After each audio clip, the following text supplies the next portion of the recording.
London, 1845. The morning fog clung to the cobblestone streets like a shroud as Stephanie Wallis sat motionless at her bedroom window.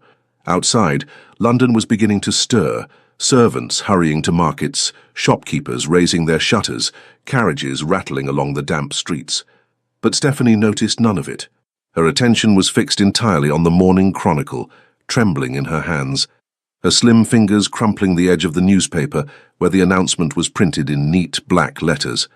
The Earl of Huntly, George Bath, is pleased to announce his engagement to Lady Caroline Thornhill, daughter of the Viscount Heatherton. The wedding is to take place next month at St. George's Church, Hanover Square. A single tear escaped down her cheek, falling onto the paper and blurring the ink. Just 3 weeks ago, George had held her hands in the garden of her father's country estate, whispering promises of forever. His blue eyes had seemed so sincere, his voice unwavering as he spoke of their future together. "Father will come around, my darling," he had promised. "Once he sees how deeply I love you, he will accept you as my countess." Lies, all lies. She traced the announcement with a trembling finger. He hadn't even had the decency to tell her himself. No letter, no visit, just this cold, impersonal notice in the morning paper, as if their love had never existed at all. A soft knock at the door interrupted her thoughts. "Stephanie, dearest?" Her mother's voice was gentle. "Your father wishes to speak with you." Wiping away her tears, Stephanie smoothed her pale blue morning dress and took a deep breath to compose herself. Appearances mattered, even in heartbreak. She would not let George Bath's betrayal reduce her to a sobbing mess. "I'll be right down, Mother," she replied, proud of how steady her voice sounded. In the mirror, she assessed her reflection. At 18, Stephanie Wallis was considered a beauty, with her honey-brown hair, vivid green eyes, and delicate features. The daughter of a prosperous textile merchant, she had been raised with all the accomplishments expected of a genteel young lady, despite lacking aristocratic blood. Perhaps that had been the problem all along.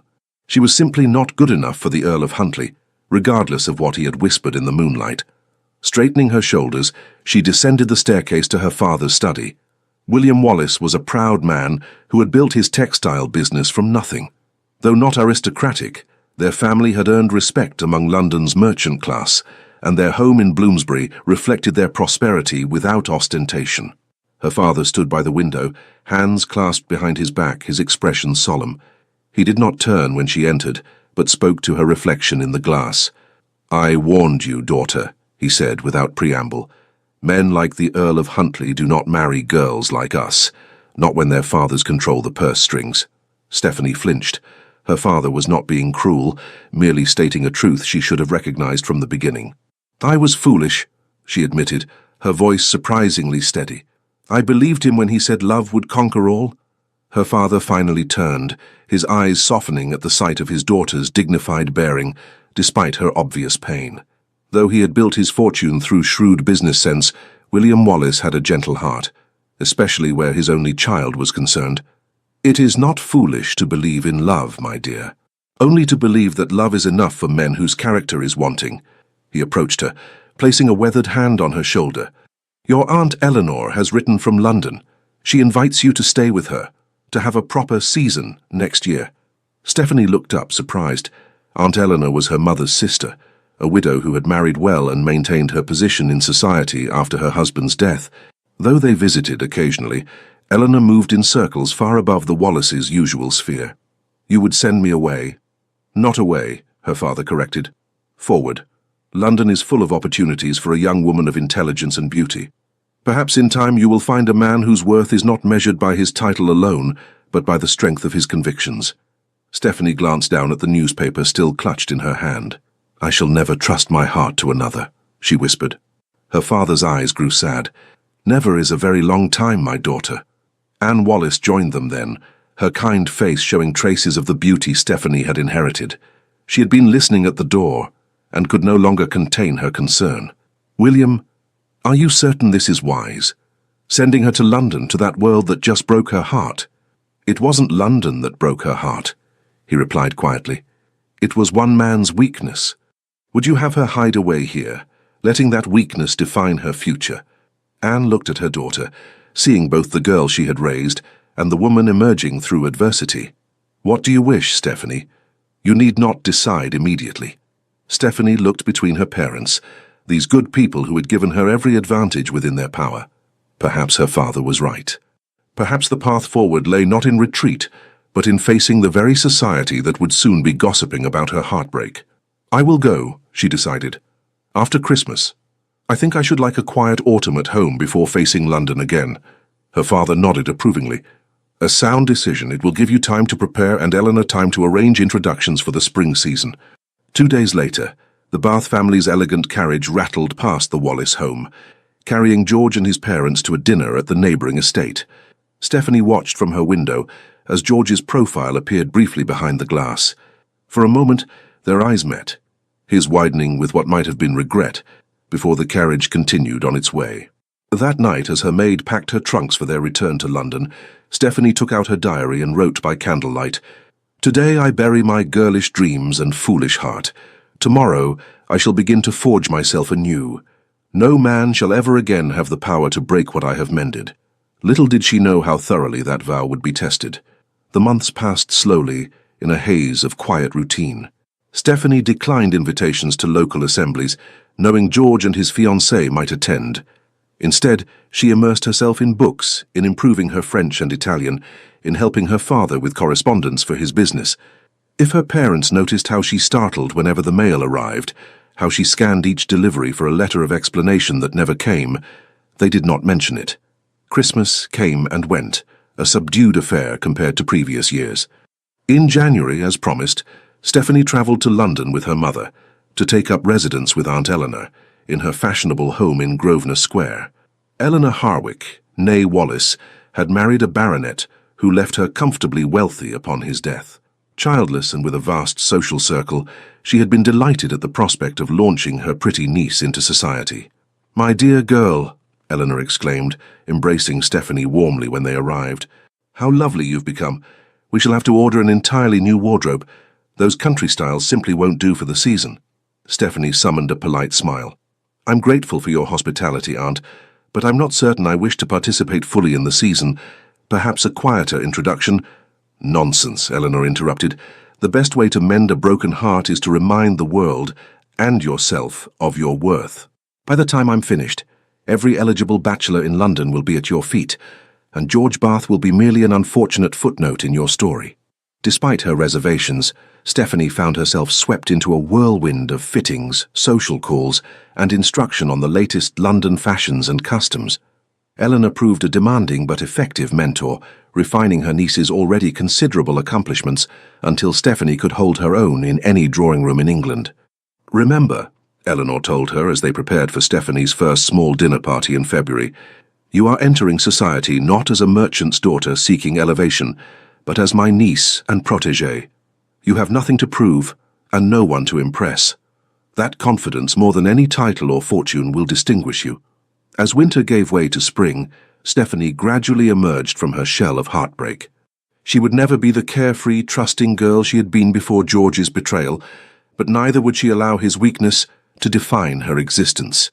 A new Stephanie was taking shape, more guarded, perhaps, but also more discerning, more self-possessed. When the season began in earnest, Eleanor carefully orchestrated Stephanie's introduction to society, selecting smaller gatherings at first before accepting invitations to larger balls. To her surprise, Stephanie found herself enjoying these events, particularly the conversations with interesting people from all walks of life. "You see," Eleanor remarked one evening as they returned from a musical soirée, "London offers so much more than heartbreak and disappointment." Stephanie smiled, genuinely this time. "You were right, Aunt. I'm grateful you insisted I come." What neither of them mentioned was the whispers that sometimes followed Stephanie through ballrooms, the pitying glances from those who knew of her history with the Earl of Huntly, the speculative looks from mothers with eligible sons.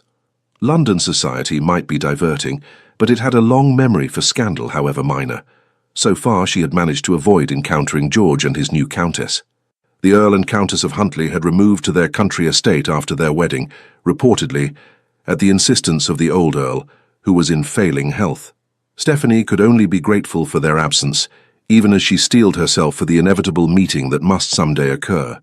That day came sooner than expected, at a ball hosted by the Duchess of Richmond in early May. Stephanie had just finished a dance with a pleasant young baronet when she felt it, a prickling awareness that made her turn toward the entrance.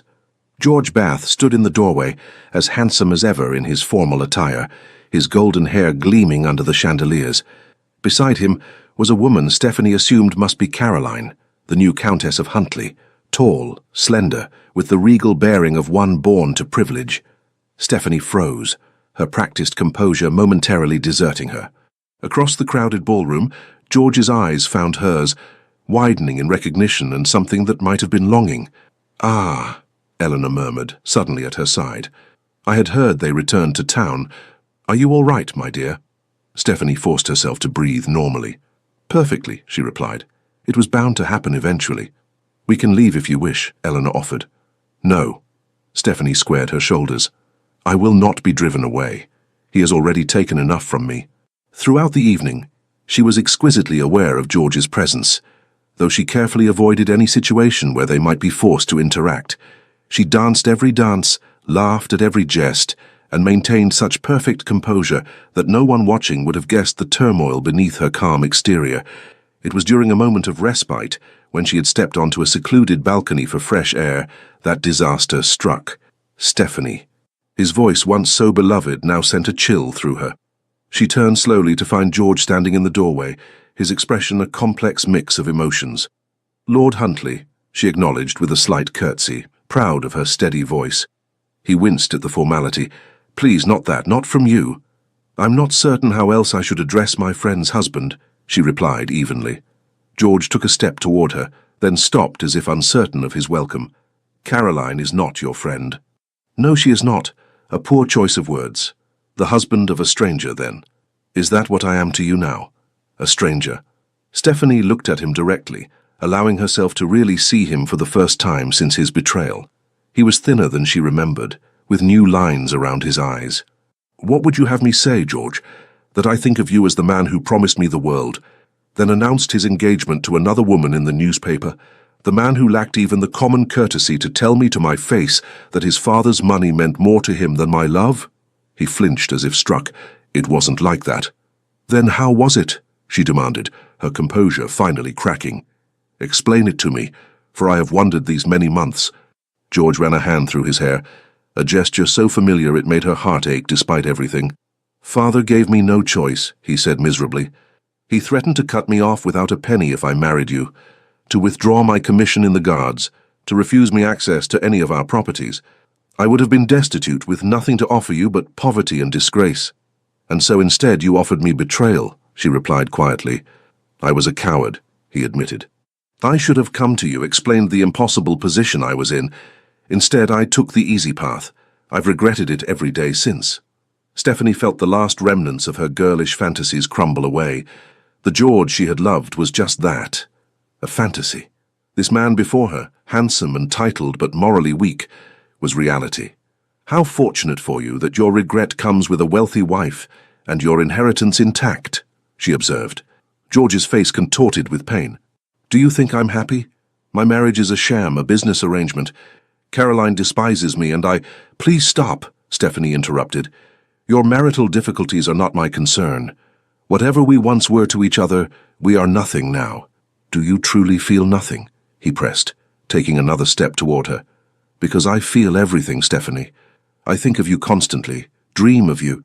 "Your Grace," a new voice interrupted from the doorway. "I believe your wife is looking for you." Stephanie turned to find a tall, imposing figure silhouetted against the light from the ballroom. The newcomer stepped forward, and she recognized him with a start. Thomas Bradbury, Duke of Silvermere, one of the most powerful men in England. George stiffened, clearly displeased by the interruption but unwilling to challenge a duke. "Silvermere," he acknowledged with a stiff bow. "I was just catching up with an old acquaintance." "So I observed," the Duke replied, his deep voice cool. "However, Lady Huntly appears quite distressed by your absence." George hesitated, looking between Stephanie and the Duke. Finally, with a last anguished glance at her, he bowed again and departed. Silence fell on the balcony. Stephanie turned to thank her unexpected rescuer, only to find his piercing grey eyes studying her with unsettling intensity. "Thank you for your intervention, Your Grace," she said with a curtsy.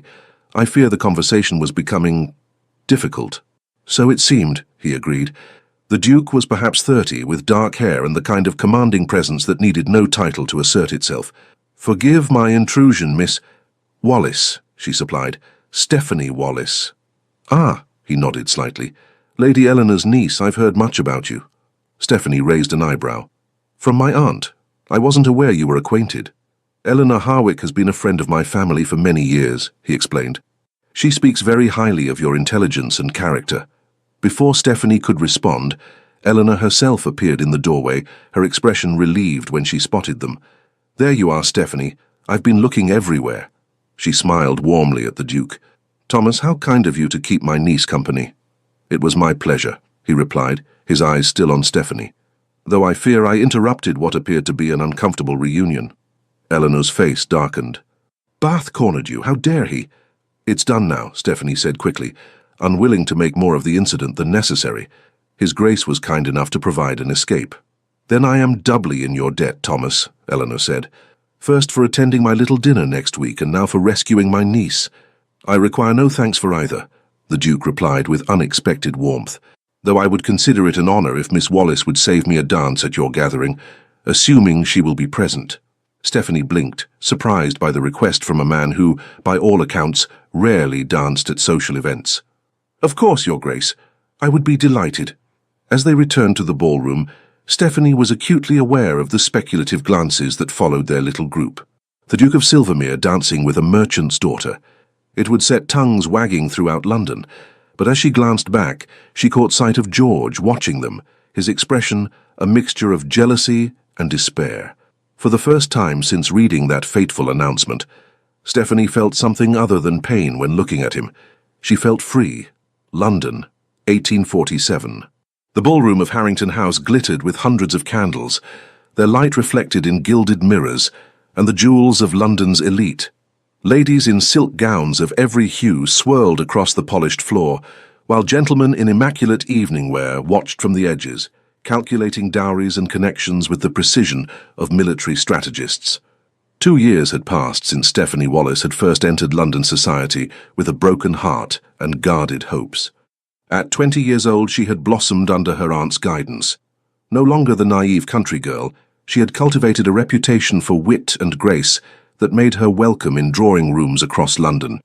Her figure had matured into elegant curves, her honey-brown hair now styled in sophisticated coiffures that highlighted her delicate features. "Smile, my dear," whispered Aunt Eleanor, a handsome woman in her 40s whose sharp intelligence had allowed her to navigate widowhood with remarkable success. "Lord Winfield is watching you again," Stephanie obliged with a practiced curve of her lips that never quite reached her eyes. "Lord Winfield watches every unmarried woman under 30, Aunt. His interest is hardly flattering." "Perhaps not," Eleanor conceded, adjusting her lace shawl. "But you might consider that not every man has such hollow promises as your Count." "He was never my Count," Stephanie corrected automatically, smoothing a non-existent wrinkle from her emerald silk gown. "And I have no interest in becoming anyone's Countess," Eleanor sighed. 2 years is long enough to mourn what never was, Stephanie. Your heart cannot remain frozen forever." "Can it not?" Stephanie murmured, accepting a glass of champagne from a passing footman.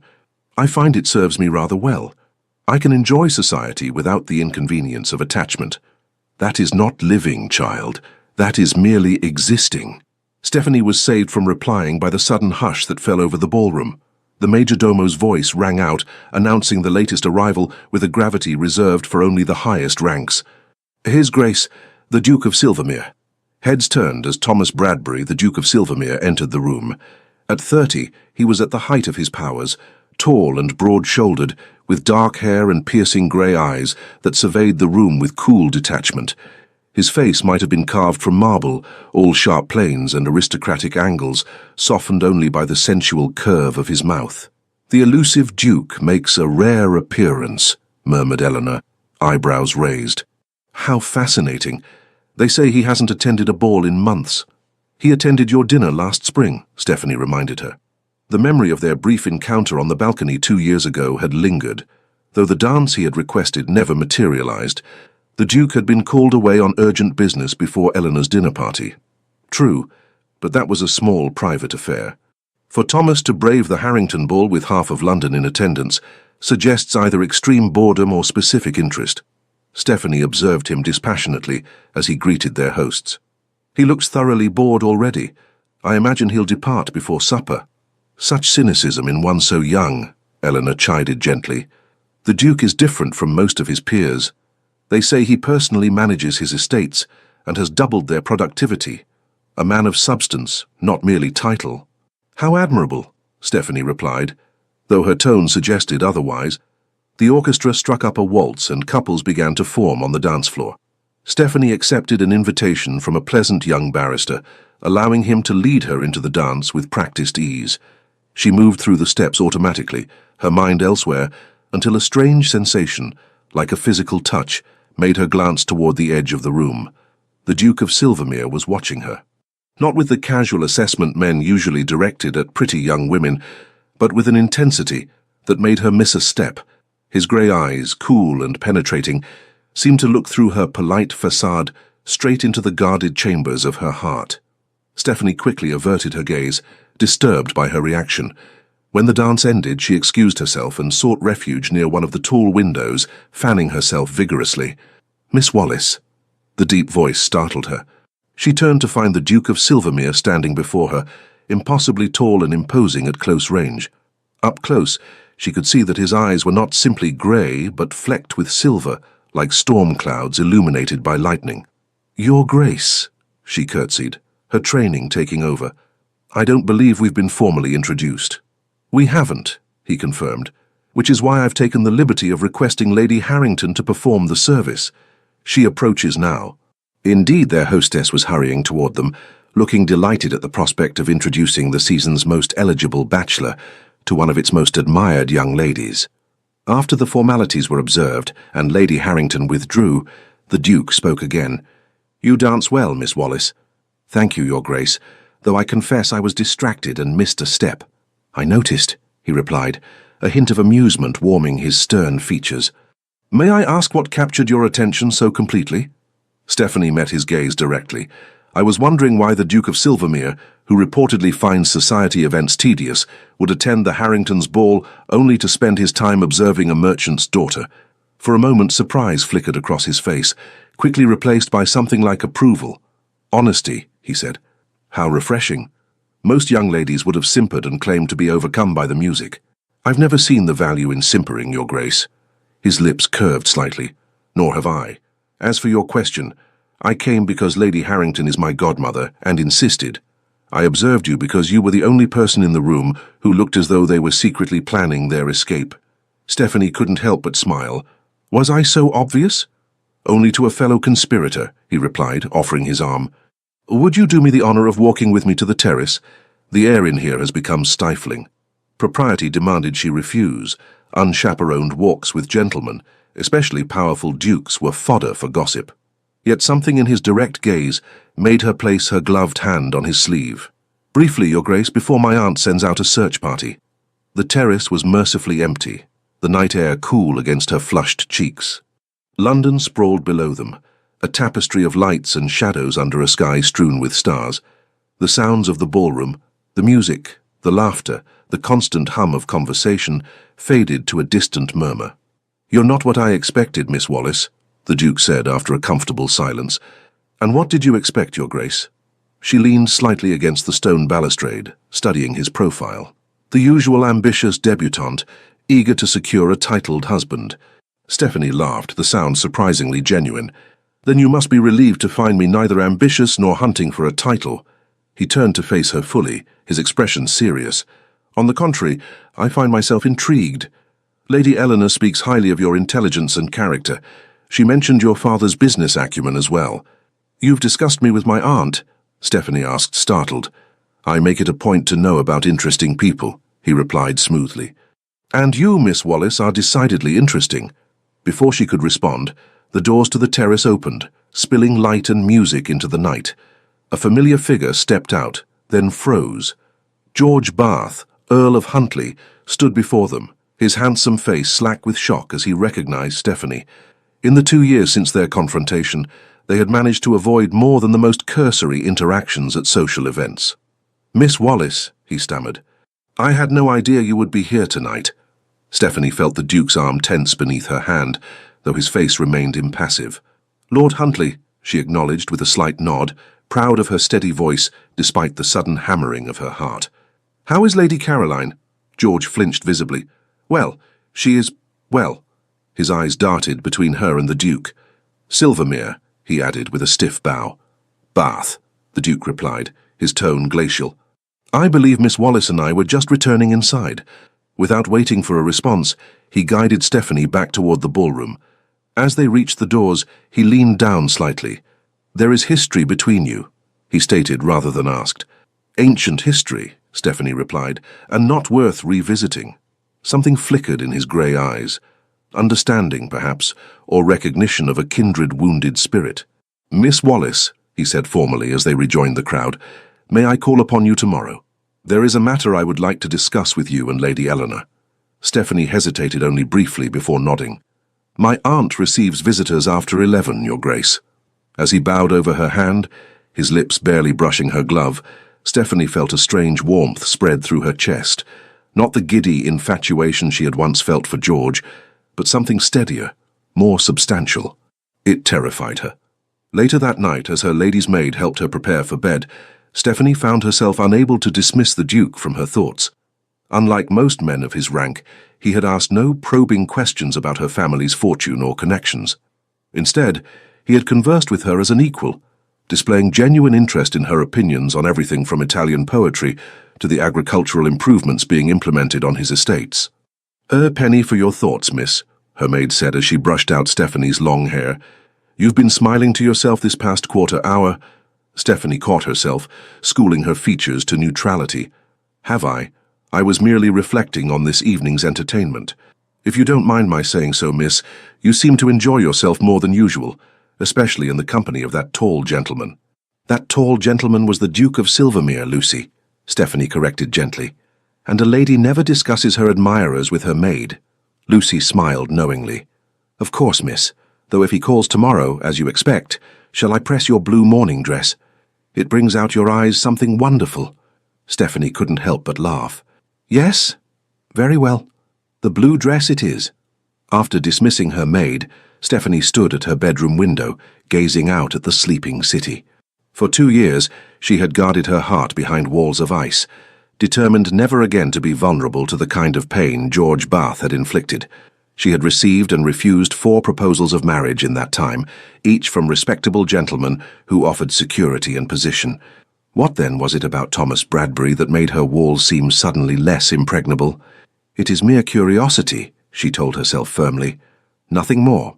Yet as she finally drifted to sleep, it was the Duke's storm-grey eyes and unexpected smile that followed her into her dreams. The Duke of Silvermere was a man of his word. At precisely 11 o'clock the next morning, his magnificent carriage arrived at Eleanor's townhouse on Grosvenor Square. From her position near the drawing-room window, Stephanie watched him descend. Tall and commanding even in morning dress, his movements possessing the natural grace of a man completely at ease with his power. "Stop staring, dear," Eleanor chided, though her eyes twinkled with amusement. "One might think you were actually interested in our visitor." Stephanie stepped quickly away from the window. "I was merely ensuring it was indeed his grace and not some other caller. With that carriage, those matched greys are unmistakable, as is the Silvermere crest." Eleanor adjusted a vase of flowers with practiced precision. "Now, remember what I told you. The Duke is not like other men. He values directness and abhors the usual social games. I am perfectly capable of carrying on a conversation without resorting to games, Aunt," Stephanie replied, smoothing her blue dress, which, she had to admit, did complement her complexion admirably. When the butler announced the Duke, both women rose to greet him. Stephanie was struck again by his commanding presence, how the spacious drawing-room seemed suddenly smaller with him in it. "Lady Eleanor, Miss Wallis." He bowed to each of them in turn, his eyes lingering a moment longer on Stephanie.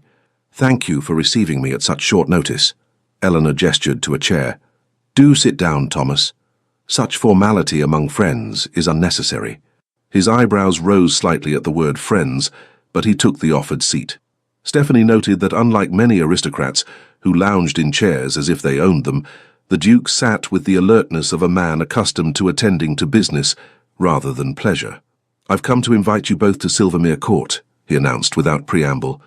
"I'm hosting a small house party next week. 2 weeks in the countryside would be a pleasant change from London's heat." Eleanor looked delighted. "How thoughtful.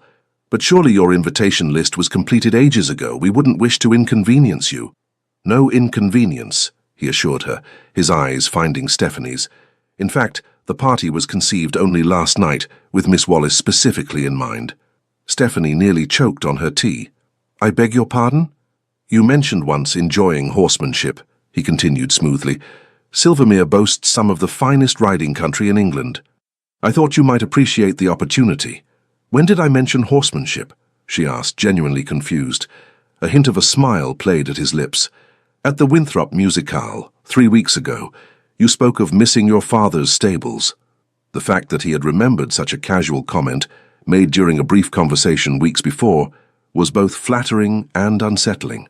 "Your Grace," she began carefully, "while I appreciate the invitation—" "We would be delighted," interrupted Eleanor firmly.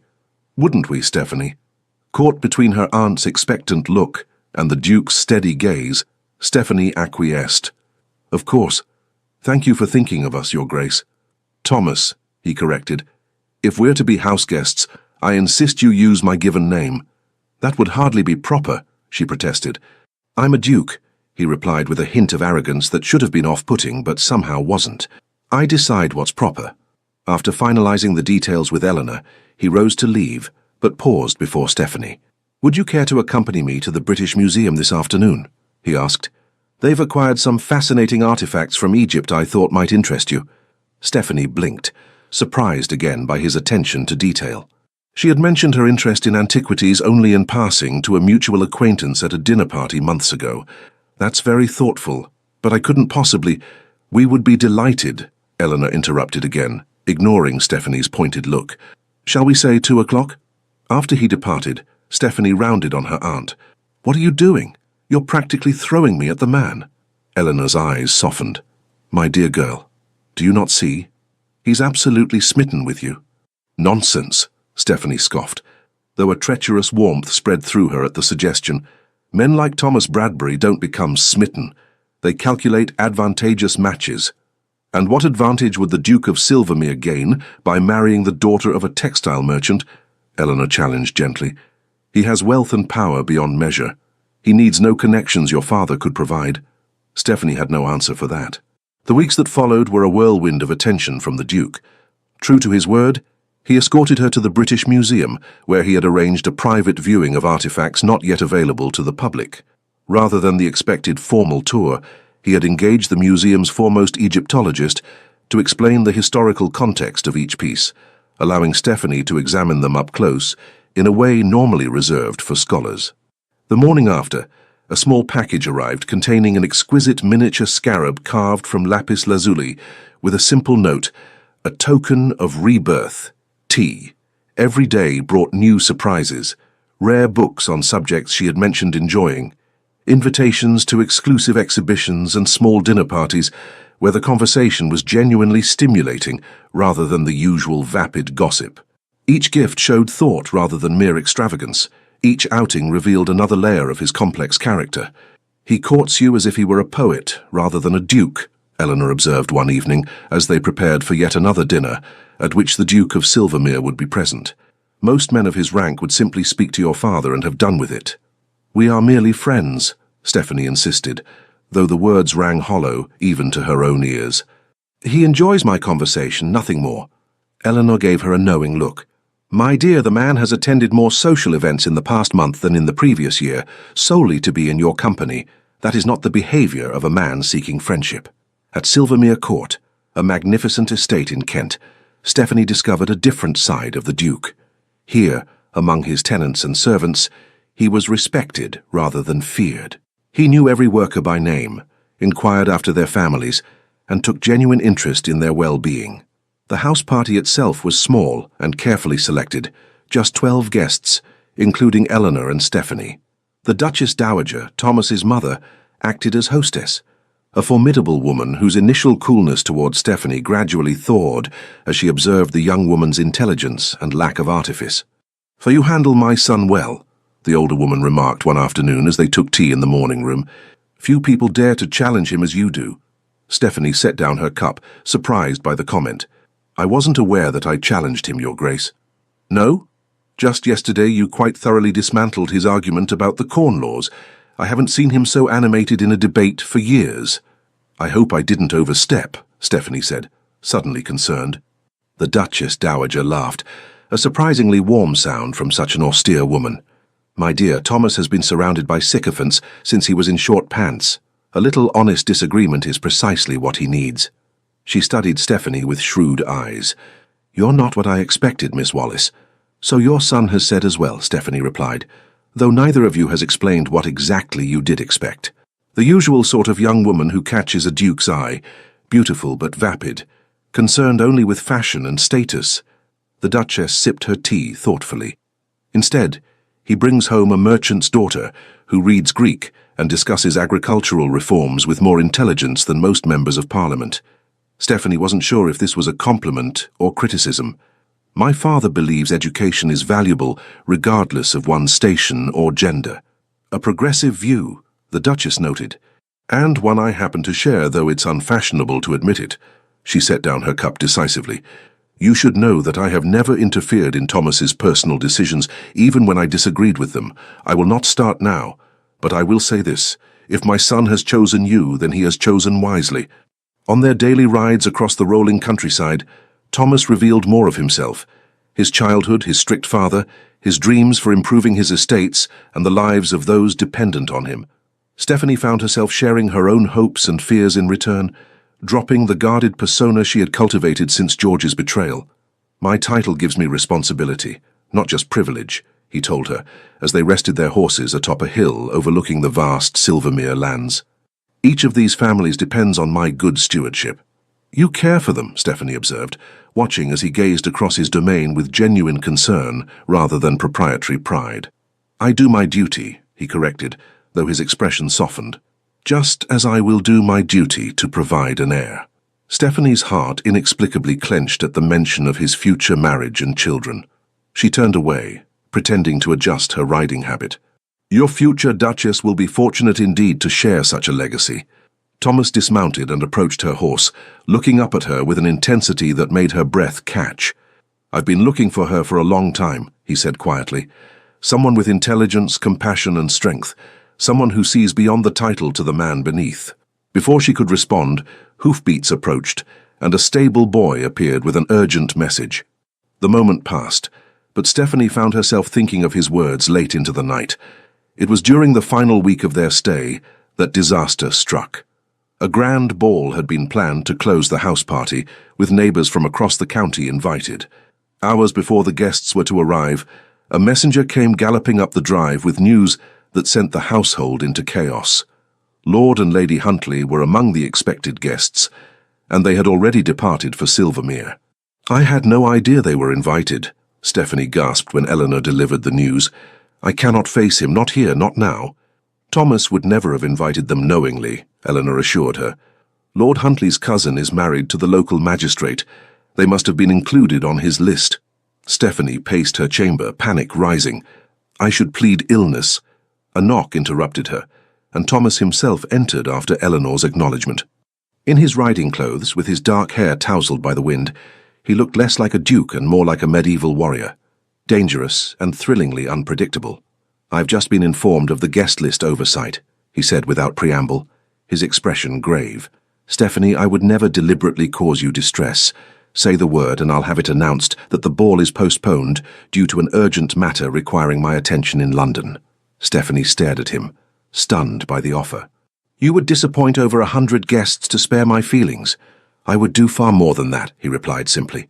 In that moment, something within her shifted. This man, who commanded one of the oldest dukedoms in England, who could silence a room with his presence alone, was offering to upend his carefully planned event, risking gossip and inconvenience, solely for her comfort. "No," she decided, straightening her shoulders. "We will not postpone. I have nothing to be ashamed of, and I will not hide. Thomas smiled, a real smile that transformed his austere features. "You continue to surprise me, Stephanie Wallace." That evening, she wore her finest gown, a creation of deep blue silk that made her eyes appear even greener. As she descended the grand staircase to join the receiving line beside Thomas and Eleanor, whispers rippled through the assembled guests. The Duke of Silvermere had placed Miss Wallace in the position typically reserved for the lady of the house. When the Earl and Countess of Huntly were announced, Stephanie felt Thomas's hand at the small of her back, a subtle, steadying presence. George's eyes widened when he saw her standing beside the Duke, while Caroline's lips thinned with displeasure. "Lord Huntly, Lady Huntly," Thomas greeted them coolly. "May I present Miss Stephanie Wallace, my special guest?" George's bow was stiff. "We are acquainted." "Indeed," Thomas replied, his tone deceptively light. "How fortunate, then, that you'll have much to discuss. Though I fear Miss Wallace's dance card is quite full this evening." Throughout the evening, Stephanie was aware of George watching her, his eyes following her movements with naked longing as she danced with Thomas, laughed with his friends, and charmed the local gentry. Caroline, too, observed her with increasing resentment, particularly when the Duchess Dowager engaged Stephanie in a lengthy conversation, treating her with a deference rarely shown to those outside the aristocracy. Later, as Thomas led her through a waltz, Stephanie caught glimpses of George watching them, his expression a mix of regret and something darker. "He's staring," she murmured. "Let him," Thomas replied.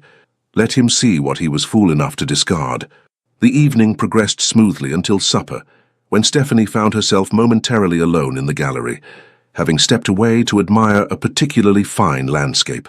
The sound of footsteps made her turn, expecting Thomas, but instead, George Bath stood before her. "Stephanie," he began, his voice low and urgent.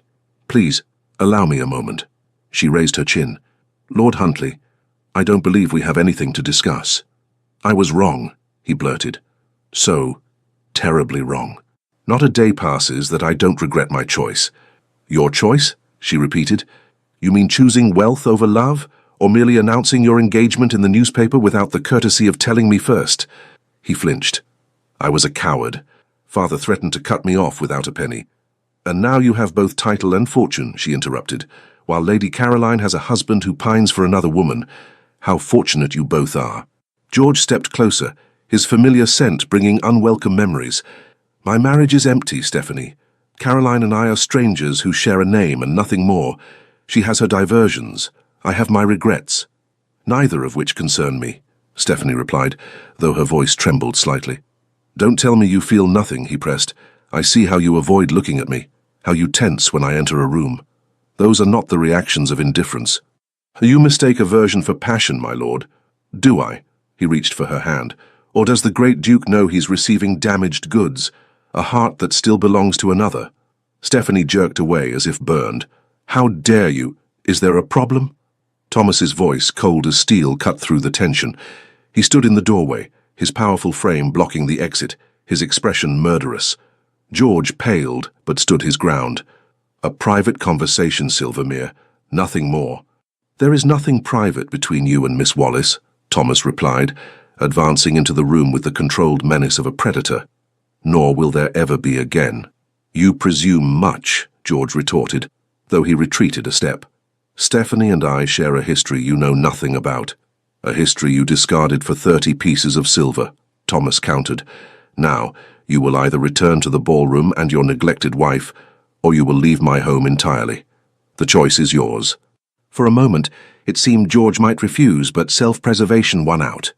With a stiff bow to Stephanie, he departed. Thomas waited until his footsteps faded before turning to her, his expression softening instantly. "Are you all right?" "Yes," she said, surprised to find it true. Seeing George again, hearing his self-serving regrets, had affected her far less than she had feared. "I'm sorry you had to intervene." "I'm not," Thomas said firmly. "I've wanted to put Bath in his place since the moment I learned what he did to you." Stephanie looked up, startled. "You know?" "Eleanor told me everything," he admitted. "I wanted to understand why someone with your warmth and intelligence guards her heart so fiercely. And now you do," she said quietly. "Now you understand why I cannot, why I will not risk such pain again." Thomas took her hands in his touch gentle despite the strength evident in his frame. "Stephanie Wallace," he said softly, "if you believe Thomas Bradbury resembles George Bath in any way, then I have failed completely in showing you who I am." "It's not about who you are," she whispered. "It's about who I am, a merchant's daughter beneath your station, someone society will never accept as your equal." "Society?" Thomas scoffed. "What has society ever created or built? What valleys has it made fertile? What innovations has it sparked? Men like your father, who build and create, they are worth 10 of the idle aristocrats who fill my ballroom." He lifted her chin with gentle fingers. "I am the Duke of Silvermere. I bow to no one's expectations save my own, and I have never, in 30 years, wanted anything or anyone as much as I want you." Stephanie's heart thundered in her chest. "What are you saying?" "I'm saying that I love you," he replied simply. "I love your mind, your spirit, your compassion. I love how you challenge me, how you see the man behind the title. I'm saying that if you'll have me, I want to spend my life proving that not all men are fools like George Bath." Tears pricked at Stephanie's eyes. "Thomas, you don't need to answer now," he said gently. "Take all the time you need. I've waited 30 years to find you. I can wait a little longer for your heart to heal." He pressed a kiss to her forehead, chaste, reverent, then offered his arm. "Shall we return to our guests? I believe this dance is mine." As they re-entered the ballroom, whispers spread like wildfire at the sight of the Duke of Silvermere, gazing at Stephanie Wallace, as if she were the only woman in the world. News of the Duke of Silvermere's apparent infatuation with Miss Stephanie Wallace spread through London society like wildfire. By the time they returned to the city, speculation was rampant about whether the realm's most eligible bachelor had finally been captured. The ton divided neatly into factions, those who found the romance charming, primarily the younger set and progressives, and those who considered it a shocking misalliance, led by mothers with eligible daughters and staunch traditionalists. Stephanie found herself the object of intense scrutiny wherever she went, with invitations flooding in from hostesses eager to witness the courtship firsthand. "You've become quite the sensation," Eleanor observed as they sorted through the day's post, which contained no fewer than 12 invitations. "I haven't seen such excitement since the Prince Regent took up with Mrs. Fitzherbert." Stephanie wrinkled her nose. Hardly a comparison to inspire confidence. Their relationship was a scandal, and ended in marriage, despite the odds, Eleanor pointed out, though I dare say Thomas is far more decisive than poor Prinny ever was. George Bath was not the only one disturbed by these developments. Caroline, Countess of Huntly, had harboured ambitions of eventually securing a connection to the Silvermere dukedom through her younger sister. The prospect of a merchant's daughter, particularly one her husband had once courted, gaining the position she coveted for her family was intolerable. "The girl is making a spectacle of herself," Caroline declared to her circle of friends over tea. "Throwing herself at a duke, as if Silvermere would ever seriously consider someone of her background." Stephanie, entering Hyde Park for an afternoon stroll with Eleanor, overheard these words as she passed Caroline's group. She faltered momentarily, colour rising in her cheeks. Eleanor squeezed her arm supportively. "Pay them no mind, dear. Jealousy makes women cruel." "It isn't jealousy that concerns me," Stephanie replied quietly. "It's truth. Thomas may believe himself immune to society's expectations, but a duke marrying a merchant's daughter would cause a scandal." "Thomas Bradbury has never feared scandal," Eleanor pointed out, "and your father is hardly a common shopkeeper. His business employs hundreds. His advice is sought by ministers.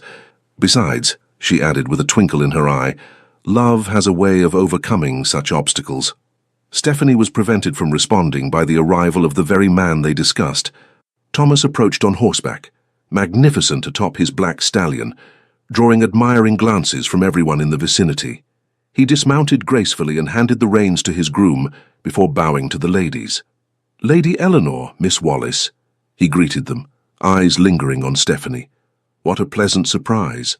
Eleanor smiled knowingly. "Is it? I rather thought you knew our walking schedule by heart, Your Grace." Thomas didn't deny it. "Beautiful weather for a stroll, is it not? Would you mind terribly if I accompanied you?" "Actually, I've just remembered an urgent appointment," Eleanor said, fooling no one. "Perhaps you could escort Stephanie back to Grosvenor Square when she's finished her walk, Thomas?" Before Stephanie could protest this transparent manoeuvre, Eleanor was hurrying away, leaving them alone, though under the watchful eyes of the ton. "Your aunt is not subtle," Thomas observed, offering his arm. Stephanie took it, acutely aware of Caroline Bath's narrowed gaze from across the path. "No, she is not, and she has placed us both in an awkward position." They began walking along the path, trailed at a discreet distance by Thomas's groom and Stephanie's maid. "I don't find your company awkward in the slightest," Thomas replied. "In fact, these past 3 days without seeing you have been interminable." "You exaggerate," she chided gently. "Surely the affairs of your vast estates kept you occupied." "They kept my hands occupied," he corrected. "My mind was entirely elsewhere." Stephanie felt warmth spread through her chest at his words, even as she tried to maintain her composure. "Thomas, we're being watched. Lady Huntley and her friends are positively gloating at this indiscretion." Thomas glanced over his shoulder at the group of women, his expression hardening. "Caroline Bath's opinion means less than nothing to me." "But it should matter to you what society whispers," Stephanie insisted. "A duke must consider his position, his legacy." Thomas stopped walking, turning to face her fully. "Do you know what legacy truly matters to me, Stephanie? Not ancient titles or crumbling castles. It's the character of the man who bears the name Bradbury. My father taught me that a duke who bows to society's petty constraints is no leader at all." His grey eyes held hers with fierce intensity. "I have watched you these past weeks. I've seen your kindness to my servants, your genuine interest in my tenants' welfare. I've witnessed your sharp mind and sharper wit. Everything I've learned has only confirmed what I knew the moment I saw you. You are the woman I want by my side, the only woman worthy of being my Duchess." Stephanie's heart pounded painfully. "Thomas, please." "I know you're afraid," he said softly. "Bath hurt you deeply. But I am not him, Stephanie. I would never choose anything, money, title, approval over you." A commotion behind them interrupted the moment. George Bath was approaching rapidly, his face flushed with what appeared to be drink, though the hour was early. Caroline rose from her bench, alarm evident in her expression. "Bradbury," George called, loud enough to draw the attention of every passerby. "A word, if you please." Thomas stepped slightly in front of Stephanie, his posture protective. "Lord Huntley." "I suggest you lower your voice. You're making a scene." George laughed bitterly. "A scene, rich coming from you. The entire ton speaks of nothing but your infatuation with my—" He caught himself, but not before Stephanie's face paled. "Your what, exactly?" Thomas's voice was dangerously soft. "Choose your next words with extreme care, Bath." Caroline hurried to her husband's side, grasping his arm. "George, you're unwell. We should return home." He shook her off. "Not before His Grace understands what he's involving himself in." George turned to Stephanie, his eyes pleading. "Tell him, Steph. Tell him how we planned our future together before my father's interference." Stephanie lifted her chin. "That was a lifetime ago, Lord Huntley. I was a different person then, naive enough to believe promises whispered by moonlight." "I never stopped loving you," George insisted, his voice breaking. "Even now, seeing you with him, it's torture." Caroline inhaled sharply, her face contorted with humiliation. Thomas stepped forward, his control visibly slipping. "You dishonor your wife and yourself, Bath. Leave now, while you still can." "Or what?" George challenged, emboldened by drink and desperation. "Will the great Duke call me out? Over a merchant's daughter?" The words had barely left his lips when Thomas's fist connected with his jaw, sending him sprawling onto the path. Gasps erupted from the gathering crowd. "Thomas!" Stephanie cried, horrified. He stood over George, breathing hard. "Get up, Bath, get up so I can knock you down again." Caroline rushed to her fallen husband, throwing a venomous glance at Stephanie.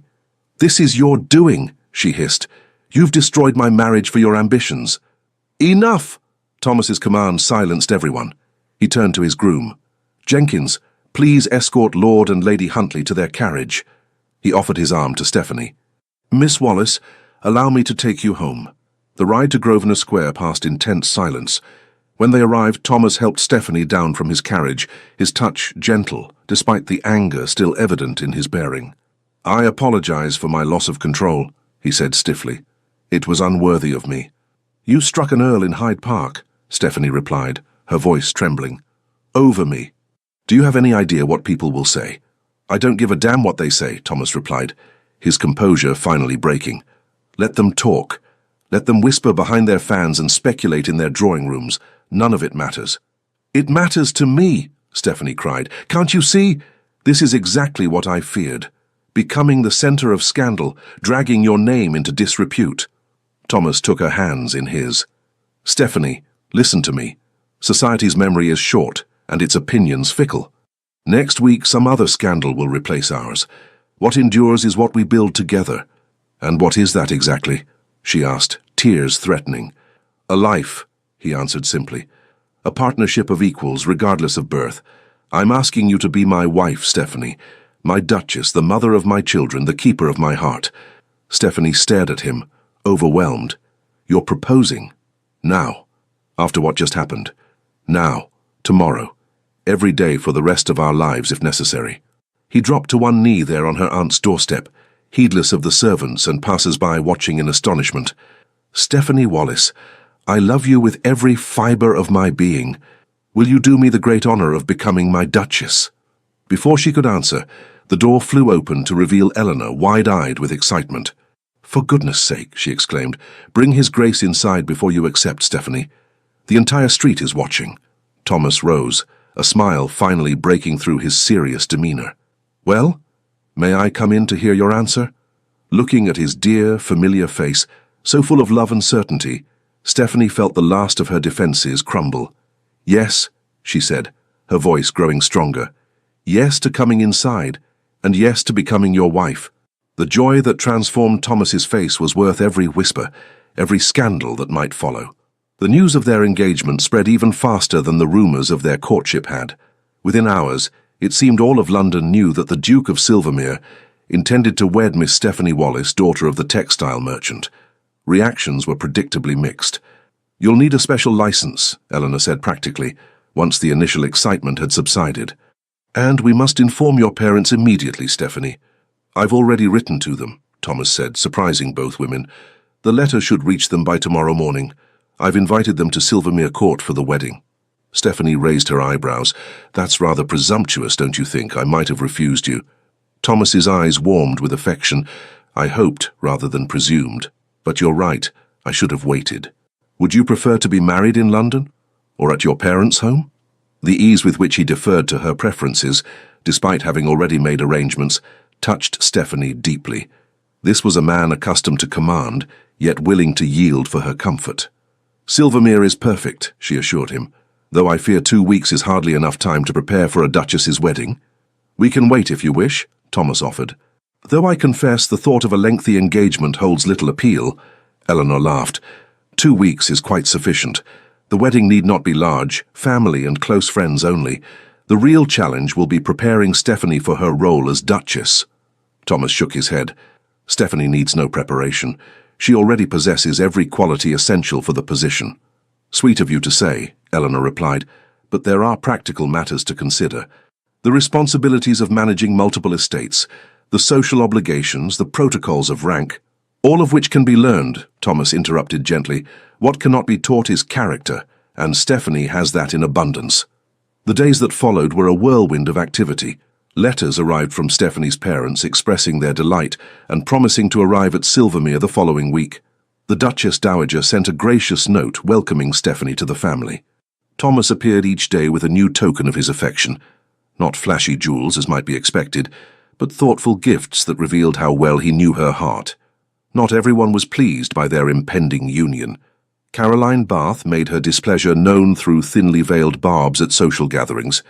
Several of Thomas's relatives expressed concern about the match, though none dared oppose him directly. And George, in his cups at his club, was overheard making bitter remarks about merchants' daughters with ducal aspirations. "Ignore them," Thomas advised when Stephanie mentioned these reactions. "They matter not at all." They were dining at Eleanor's house, chaperoned but afforded some privacy by her discreet withdrawal to the far end of the room. "They're your family and peers," Stephanie pointed out. "Of course they matter." Thomas reached across the table to take her hand. "The only opinion that matters to me is yours. Do you love me, Stephanie?" "You know I do," she replied softly. "Then the rest is noise." His thumb traced circles on her palm, sending shivers up her arm. "Though I do wonder sometimes if you love me for myself or for my title." Stephanie snatched her hand away, stung. "That's not amusing." "Forgive me," he said, contrite. "A poor attempt at humour. I know your heart is sincere, just as mine is devoted entirely to you." As the wedding approached, Stephanie found herself increasingly anxious. Not about marrying Thomas, but about the responsibilities that awaited her as Duchess of Silvermere. One afternoon, while reviewing guest lists with Eleanor, she finally voiced her fears. What if I'm not equal to it? What if I embarrass him or fail at some crucial duty? Eleanor set down her pen.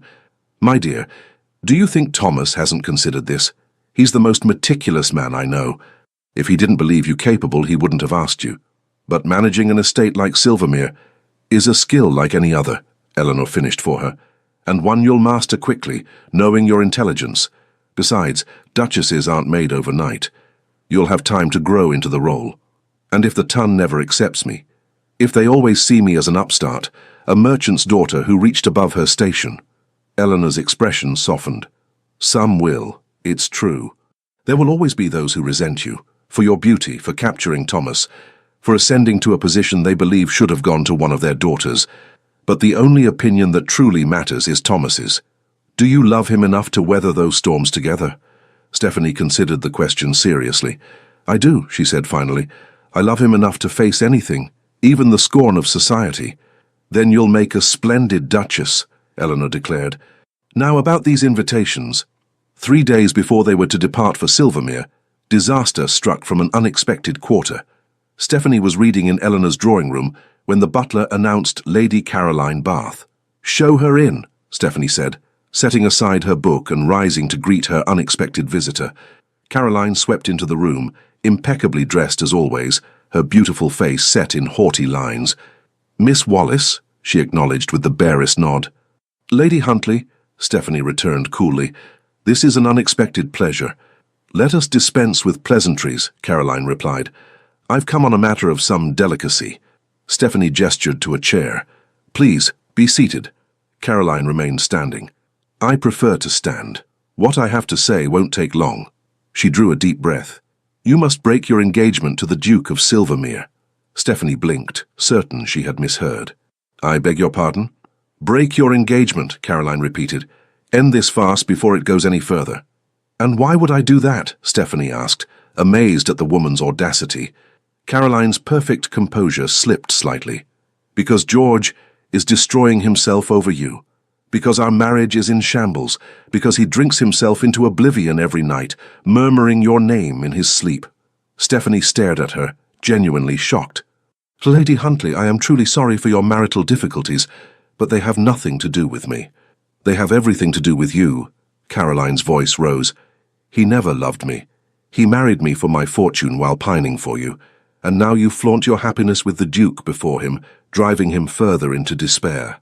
That's not true, Stephanie protested. I've avoided Lord Huntley at every turn. If he suffers, it's from the consequences of his own choices. Caroline laughed bitterly. How convenient to absolve yourself.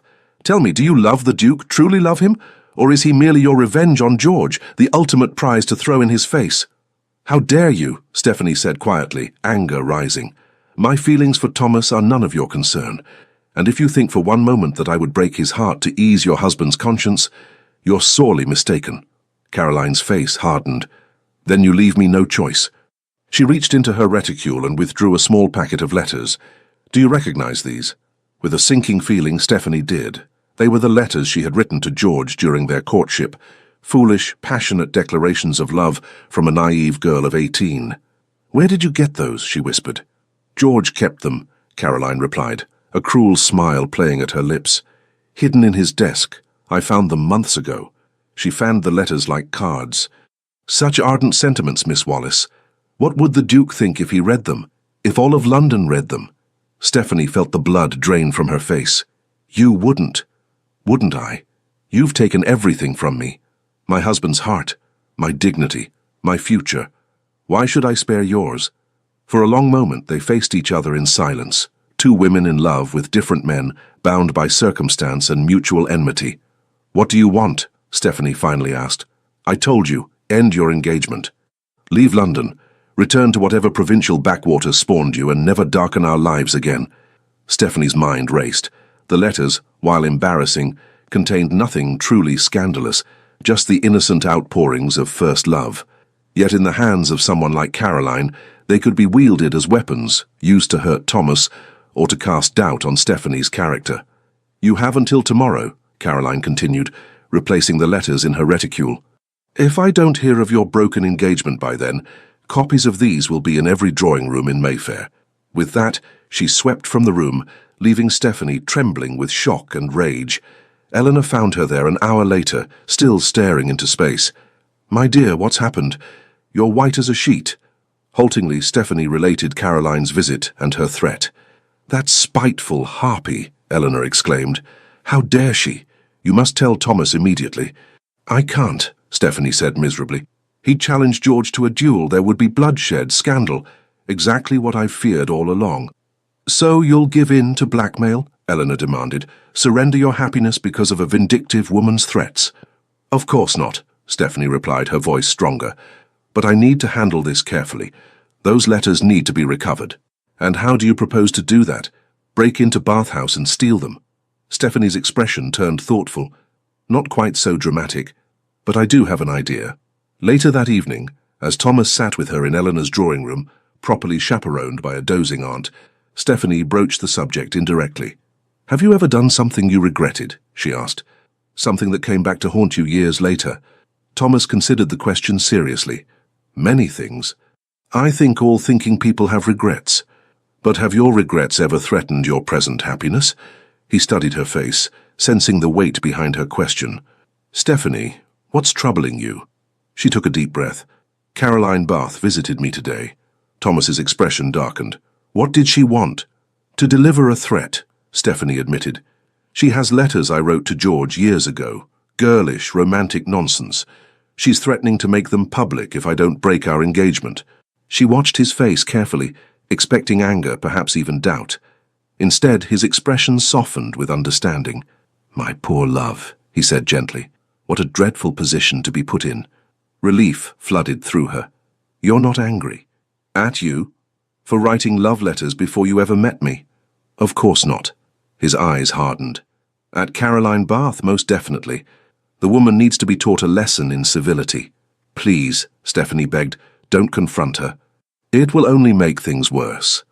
"I have no intention of confronting her," Thomas replied with dangerous calm, "but neither will I allow her to threaten my future wife with impunity." He rose, pacing the room with controlled energy. "These letters, they contain nothing truly compromising, I assume. Nothing worse than romantic declarations and poetry," Stephanie confirmed.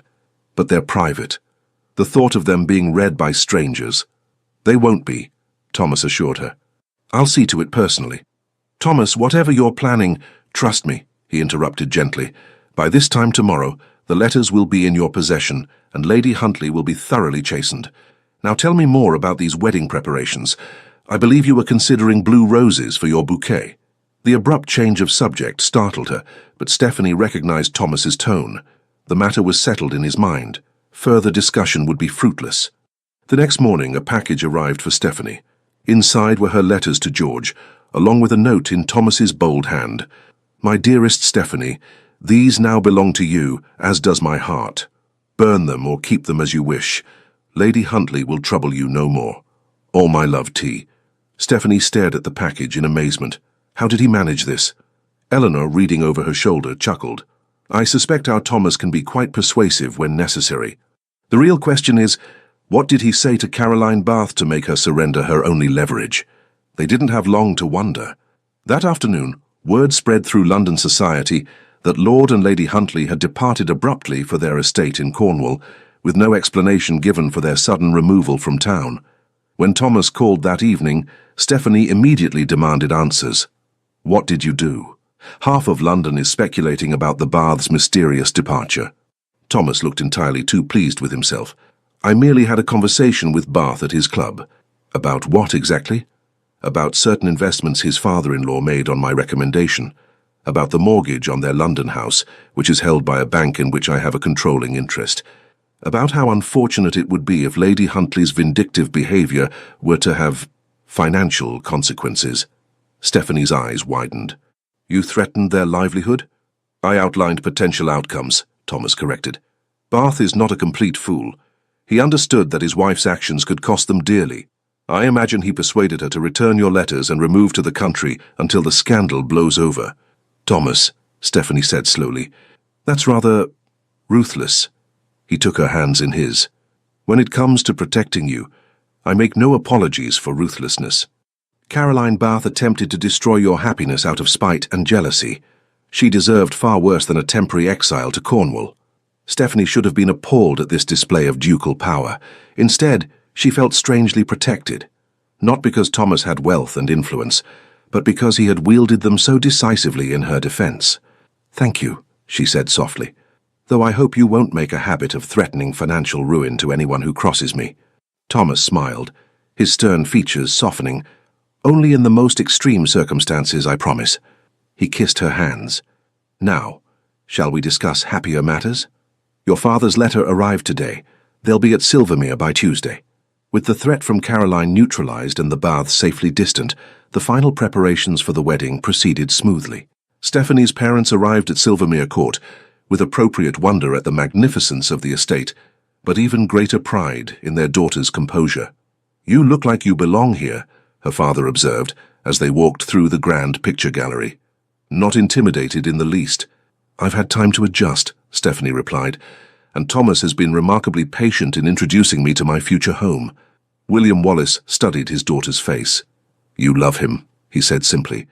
"Not his title or his wealth, but the man himself." "I do," Stephanie confirmed, "more than I thought possible after what happened before." "Good." Her father nodded approvingly. "That's all I need to know." The Duchess Dowager, initially reserved with the Wallaces, gradually warmed to their unpretentious intelligence and obvious devotion to their daughter. By the eve of the wedding, she was engaged in animated conversation with Anne Wallace about the best methods for preserving fruit, all difference in rank apparently forgotten. "You see," Thomas murmured to Stephanie as they observed their families mingling comfortably, "this is what matters, not the gossip of strangers, but the bonds between those we love." Stephanie leaned against him slightly, savoring these last moments before she became his wife. "I was so afraid they wouldn't belong here." "They belong because you belong," he replied simply, "and you belong because I can't imagine Silvermere without you." 3 weeks later, as autumn painted the countryside in golds and crimsons, the Duke of Silvermere married Miss Stephanie Wallace in a private ceremony at Silvermere Court. Only family and closest friends were invited, though William Wallace insisted on paying for a lavish wedding breakfast, despite Thomas's protestations that it was unnecessary. "My daughter is marrying a duke," the proud merchant declared. "Allow me this one indulgence." The couple exchanged vows beneath the ancient oak that had witnessed 20 generations of Bradburys, Thomas's voice steady and sure as he promised to cherish Stephanie for all his days. She, in turn, pledged her heart to him without reservation. The ice that had encased it for so long finally and completely thawed. Among the small gathering, George and Caroline Bath were conspicuously absent. Rumors had circulated that they had departed for their country estate, their marriage in tatters following the Hyde Park incident. As Thomas kissed his bride to seal their vows, cheers erupted from the assembled guests. Eleanor dabbed at her eyes, while William Wallace stood tall, his initial reservations about aristocracy thoroughly revised by the character of his new son-in-law. Later, as they danced their first waltz as husband and wife, Thomas held Stephanie close. "Happy, Your Grace," he murmured in her ear, using her new title for the first time. "Deliriously," she confirmed, savoring the words, "though I believe I've married a scandalously unconventional duke. And I've married a scandalously perfect duchess," he countered. "One who will help me make Silvermere better than it's ever been." A commotion at the entrance to the ballroom drew their attention. To Stephanie's shock, George Bath stood in the doorway, alone and ashen-faced. The music faltered as guests turned to stare. Thomas tensed, his arm tightening protectively around Stephanie's waist. George approached slowly, stopping at a respectful distance before bowing deeply. "Your Graces," he addressed them formally. "Forgive my intrusion. I could not stay away without offering my sincere congratulations and my apologies." He looked directly at Stephanie, his expression haunted yet somehow peaceful. "I came to say that you were right to refuse my belated regrets.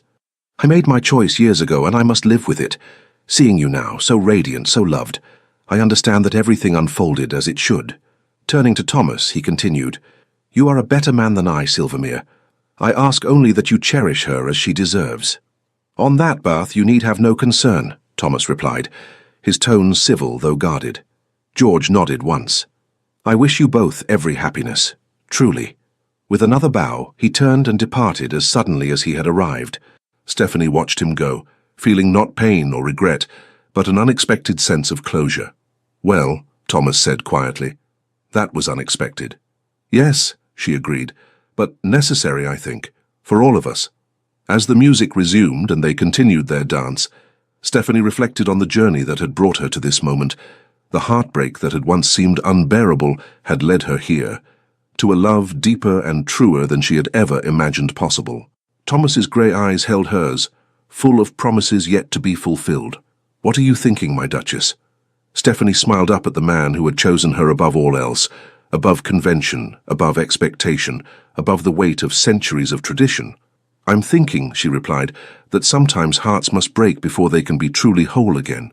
Thomas drew her closer, pressing his forehead to hers. "And yours? Is it whole now?" "More than whole," she whispered. "It's yours, completely and forever." The early days of the Duchess of Silvermere's marriage were not without challenges. Though Thomas's immediate family had accepted Stephanie without reservation, certain relatives and peers made their disapproval known through subtle snubs and pointed remarks. At her first dinner as hostess at Silvermere House in London, Lady Rockingham, a distant cousin of Thomas's, deliberately addressed her as Miss Wallis throughout the evening. When corrected, she affected surprise. "Oh dear, how forgetful of me. It's just so difficult to remember all these recent changes." Thomas, overhearing, had intervened with lethal politeness. "Perhaps at your age, Cousin Agatha, memory becomes unreliable. Should you find such lapses occurring frequently, I recommend consulting Sir William Harvey. I understand he's made remarkable progress in treating the infirmities of advancing years." Lady Rockingham, not yet 60 and vain about her appearance, had turned an unflattering shade of purple. "You shouldn't antagonize her," Stephanie murmured when they were alone. "She has considerable influence in certain circles." "Let her use it then," Thomas replied dismissively. "Those who cannot accept my Duchess are not welcome in my home, regardless of their bloodlines."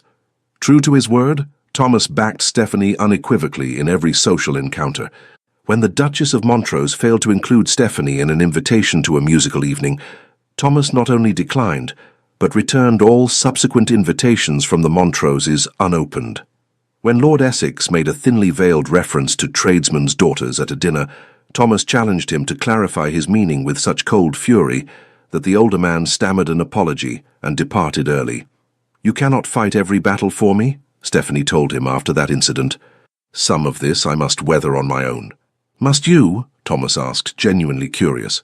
"Why?" "Because I need to establish myself as the Duchess of Silvermere, not merely as your protected wife," she explained. "Those who respect only your power will never truly accept me." Thomas considered this, then nodded slowly. "You're right, of course.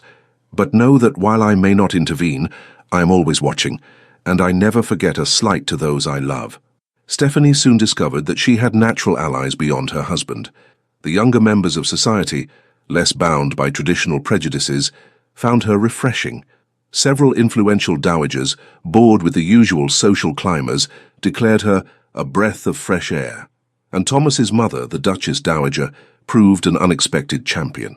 At a particularly grand ball hosted by the Countess of Harewood, an old friend of the Duchess Dowager's, Stephanie overheard a group of matrons discussing her in barely hushed tones. "Merchant's daughter or not, she has Thomas Bradbury wrapped around her finger," one commented. "I've never seen him so besotted." "It won't last," another predicted. "These misalliances never do. Once the novelty wears off, he'll regret marrying beneath him." "I wonder if she trapped him somehow," a third speculated. "There was that scandalous business in Hyde Park with the Earl of Huntley." "Ladies," the Duchess Dowager's voice cut through their gossip like a blade, "I find it curious that you speak with such authority on matters you know nothing about." The women turned, mortified to find Thomas's mother standing behind them. "Your Grace," the first woman stammered. "We were just demonstrating precisely why new blood is so desperately needed in our circles," the Duchess Dowager interrupted. "My daughter-in-law may come from trade, but she possesses something far more valuable than ancient lineage, character. Perhaps if your daughters had shown similar qualities, one of them might have captured my son's interest." With that devastating observation, she swept away, leaving the matrons speechless. When she related the incident to Stephanie later, the younger woman was touched almost to tears. "You needn't have defended me," she said. "I'm growing accustomed to such talk." "Nonsense," the Duchess Dowager replied briskly. "One should never grow accustomed to ill-breeding. Besides," she added with a rare smile, "I've waited 30 years to see my son genuinely happy. I'll not have small-minded gossips undermine that happiness." Gradually, through a combination of Thomas's unwavering support, her own natural dignity and strategic alliances, Stephanie established herself as a duchess to be reckoned with. She applied her intelligence to mastering the complexities of managing multiple estates, her father's business acumen proving invaluable in understanding the financial aspects of Thomas's vast holdings. Under her guidance, Silvermere Court's neglected gardens were rejuvenated. She established a school for the tenants' children, insisting on modern educational methods rather than the rote learning common in such institutions. She reviewed the estate accounts personally, identifying inefficiencies and implementing improvements that increased both productivity and the well-being of those who worked the land. In London, she carefully selected charitable endeavours that aligned with her values rather than merely following society's fashionable causes. Her patronage of a hospital for women and children in the East End raised eyebrows initially, but her practical approach to improving conditions there soon earned respect even from her critics. "You're making quite a reputation for yourself," Thomas observed proudly after one particularly successful fundraising event. "Lady Jersey actually asked for your opinion on her new charitable foundation. I believe that constitutes acceptance at the highest level." Stephanie laughed. "Lady Jersey recognizes a useful ally when she sees one, but yes, I do feel less like an interloper these days." "You never were an interloper," Thomas corrected gently. "You were always exactly where you belonged, by my side." Their personal happiness deepened as they settled into married life. Unlike many aristocratic couples who maintained separate lives after securing an heir, Thomas and Stephanie genuinely enjoyed each other's company. They shared intellectual interests, a commitment to improving their estates, and a passion for each other that showed no signs of dimming with familiarity. "We scandalized the servants," Stephanie teased one morning, as Thomas pulled her back to bed, despite the late hour. "A duke and duchess who actually love each other, how unconventional." "Let them be scandalized," Thomas murmured against her neck. "I've never aspired to conventionality." Not everyone celebrated their happiness, however. In Cornwall, George Bath brooded over reports of the Duchess of Silvermere's growing acceptance in society. Though he had made his peace with Stephanie's marriage, watching from afar as she thrived in her new life was a constant reminder of what his weakness had cost him. His relationship with Caroline remained strained, their brief reconciliation after the confrontation with Thomas having proved short-lived. They maintained appearances in public, but lived essentially separate lives, united only by mutual resentment and social obligation. When they finally returned to London after a year's absence, George was determined to avoid any further scenes. He had written to Thomas formally, acknowledging past errors and requesting a clean slate between their families. Thomas had responded with cool civility, neither encouraging nor forbidding renewed social contact. Their first encounter in society, at a large reception hosted by the Duke of Wellington, passed without incident. George and Caroline greeted Thomas and Stephanie with correct politeness, exchanged the minimum required pleasantries, and moved on. "That wasn't so terrible," Stephanie remarked afterward. "No," Thomas agreed. "Bath seems to have learned discretion, if nothing else." But Caroline, watching her husband's gaze follow Stephanie across crowded ballrooms, nursing her humiliation at being exiled to Cornwall, was not so easily reconciled. The wound to her pride festered, fueled by George's obvious continuing preoccupation with his former love. "You make yourself ridiculous," she hissed one night as they returned from a ball where Stephanie had been particularly radiant. "Mooning after her like a lovesick boy when she clearly doesn't spare you a thought." George, tired and slightly drunk, rounded on her. "And whose fault is that? If you hadn't threatened her with those letters—" "Don't you dare blame me for your failures," Caroline snapped. "You lost her long before I entered the picture. You chose money over love, George. At least have the courage to own your decision." The argument escalated, voices rising until servants could hear them through closed doors. In a final fury, Caroline declared, "I curse the day I married you." "Not half as much as I do," George retorted viciously. The next morning, Caroline was gone. A brief note informed George that she had returned to her parents' home and would not be coming back. She requested that he not attempt to contact her. Alone in his London house, George faced the ruins of his life with grim clarity. He had sacrificed true love for wealth and position, only to lose both his fortune, much diminished by poor investments and excessive spending, and his self-respect. Now his wife had abandoned him, his reputation was tarnished, and the woman he had truly loved was happier than he had ever seen her, with another man.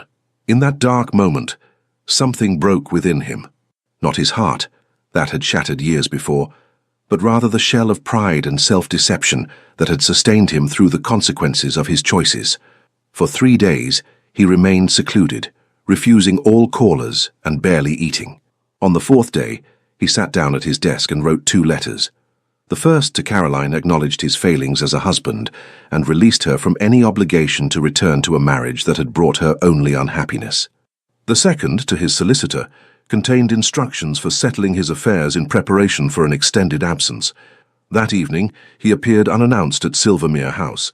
The butler, recognizing the Earl of Huntly, despite his dishevelled appearance, hesitated before announcing him. "His Grace and Her Grace are not receiving visitors tonight, my lord. Perhaps if you were to return tomorrow—" "Please," George said simply. "It's important." Something in his tone, desperation tinged with resignation, convinced the servant to admit him to a small waiting room while he informed the Duke of this unexpected caller. Thomas appeared moments later, his expression wary. "Bath," he acknowledged. "This is unexpected." George rose unsteadily. "Forgive the intrusion, Silvermere. I wouldn't have come if it weren't a matter of some urgency." Thomas studied him with narrowed eyes. "You look unwell." "I am unwell," George admitted with a bitter laugh. "In spirit, if not in body. May I speak with you, and with Her Grace, if she's willing?" Thomas hesitated, clearly reluctant to subject Stephanie to whatever scene might be brewing. "What is this regarding?" "Closure," George replied simply, "and perhaps redemption, though I've little right to hope for it." After a long moment, Thomas nodded. "Wait here." He returned with Stephanie, who had changed from her evening dress into a simpler gown of deep green. Her face, when she saw George, showed concern rather than the resentment he expected. "Lord Huntly," she greeted him. "Are you unwell? Shall I send for a physician?" Her kindness, after everything, was almost his undoing. George struggled to maintain his composure. "No, thank you. I'm not ill, merely at a crossroads." He drew a deep breath. "I've come to say goodbye. I'm leaving England." Thomas's eyebrows rose. "Leaving? For where?" "America. My cousin has business interests in Boston that require management. I've agreed to represent him there." George turned to Stephanie. "Before I go, I needed to speak with you both, to make things right, as much as possible." Stephanie glanced at Thomas, who nodded slightly. "Please sit down," she offered. "Would you care for refreshment?" George shook his head. "No, I won't stay long." Nevertheless, he sank gratefully into a chair, suddenly aware of how exhausted he truly was. "Caroline has left me," he said bluntly. "Not that you'd be interested in my marital difficulties, but it seems relevant to what I have to say." "I'm sorry to hear that," Stephanie said, and meant it. George smiled faintly. "Are you? You of all people have reason to wish us ill." "I've never wished you ill, George," she replied gently. "Only happiness, even when you hurt me." He closed his eyes briefly, pained by her generosity.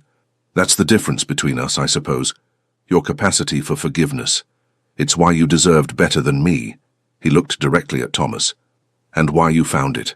Thomas said nothing, but his expression softened fractionally. "I came to apologize," George continued. "Properly, not the half-drunken ravings at your wedding. To both of you, for different reasons." He turned to Stephanie. "To you, for my cowardice. For choosing money over love. For not telling you to your face for every hurt I inflicted through weakness of character. You offered me your heart, and I crushed it for the sake of my inheritance. There is no forgiveness adequate for such a betrayal, but I ask for it nonetheless." Then to Thomas. "And to you for my behavior since your engagement, for creating scenes, for speaking disrespectfully of your wife, for being less than a gentleman in every way. You were right to defend her as you did. I would have done the same had I possessed your courage." The room fell silent. George waited, expecting recrimination, or at best cold acceptance of his apology. He was unprepared for Stephanie's next words. "I forgive you, George," she said softly. "I forgave you long ago, though I didn't realize it until this moment." Thomas looked at his wife with tender pride before turning back to George. "As does the Duke of Silvermere forgive the Earl of Huntly," he said formally. "The past is behind us. May you find peace in your new endeavors." George stared at them both, overwhelmed by a generosity of spirit he had not anticipated and knew he did not deserve. "Thank you," he managed finally. "Your forgiveness means more than you can know." He rose to leave, then hesitated. "May I ask one thing more? A presumption, I know, but—" "Ask," Thomas said simply. "In America, I intend to start anew, to build something useful with my life rather than wasting it as I have done. When I return, if I return, might I hope to find not friendship perhaps, but at least the possibility of civil acquaintance between us?"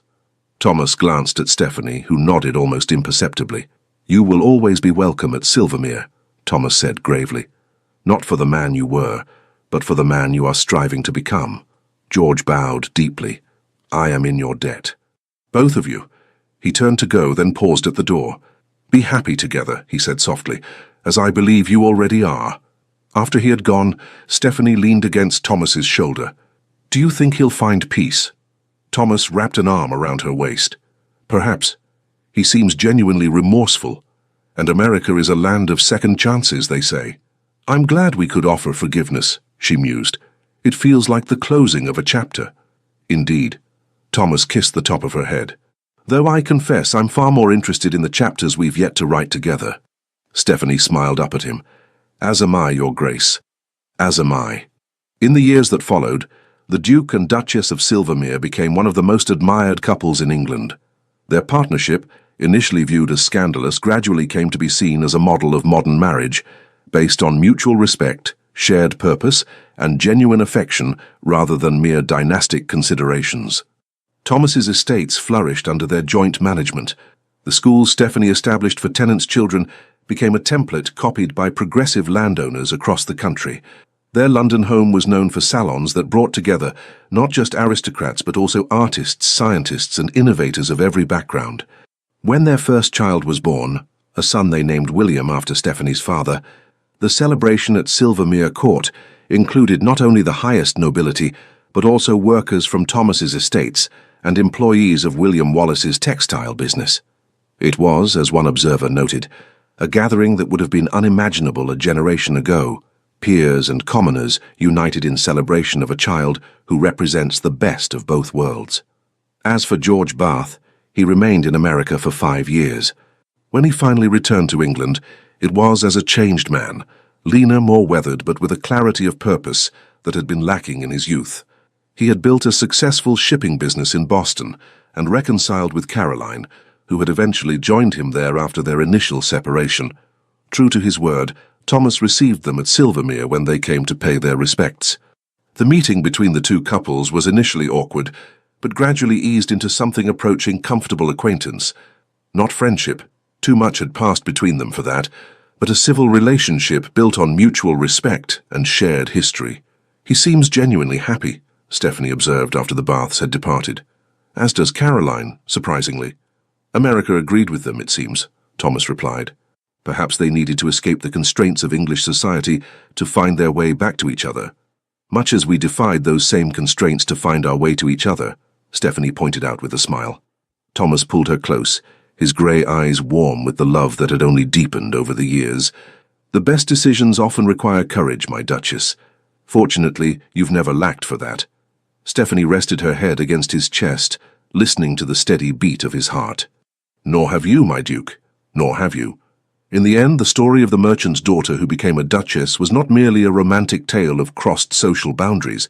It was a testament to the power of true character over artificial distinctions, of genuine love over societal expectations.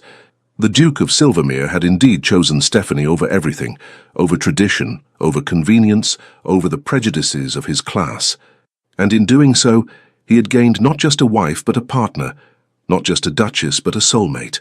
And Stephanie, who had once vowed never again to trust her heart to any man, had found in Thomas Bradbury the courage to love completely and without reservation.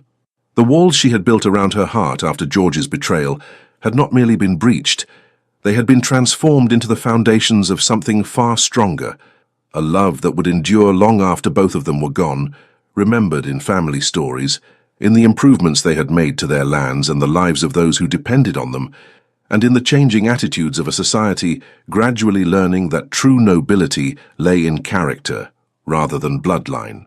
As Thomas had promised on that long-ago day in Hyde Park, their love had indeed outlasted scandal, outlived gossip, and outshone every difficulty placed in its path.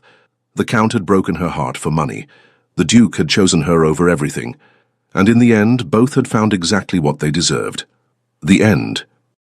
Dear listener, when darkness settles and the house grows quiet, stories like Thomas and Stephanie's remind us of a simple truth. No clock determines when our best moments arrive. You've lived enough to know false promises. You've seen enough to spot authentic gold among life's trinkets. That wisdom? It's your crown. Tonight, rest knowing this. Sometimes what seems like the end is merely clearing space for what you actually deserve. Stephanie's heart didn't just heal. It found something better than what it originally sought. Your setbacks aren't final chapters. They're plot twists. Your age isn't a limitation. It's accumulated power. Your heart isn't fragile. It's battle-tested. Tomorrow, carry one thought. In a world racing forward, you possess something rare. Perspective. Use it boldly. Someone needs your earned wisdom. Someone needs your unfiltered truth. Someone needs the courage you demonstrate simply by continuing your story. Sleep well. Dream deeply. Rise knowing you're not just surviving time, you're collecting its treasures. With genuine admiration, the Legends of the Fall team. Thank you so much for staying with us until the end. If this story brought you comfort, emotion, or a quiet smile, we invite you, from the bottom of our hearts, to support our channel by liking, commenting, sharing, and subscribing. Your support means the world to us and keeps us inspired to create more stories filled with love, redemption, and powerful turning points. And don't go just yet. At the end of this video, another heartfelt story from our channel will appear. Click and be surprised by yet another emotional journey. Thank you for being here. The Legends of the Fall team,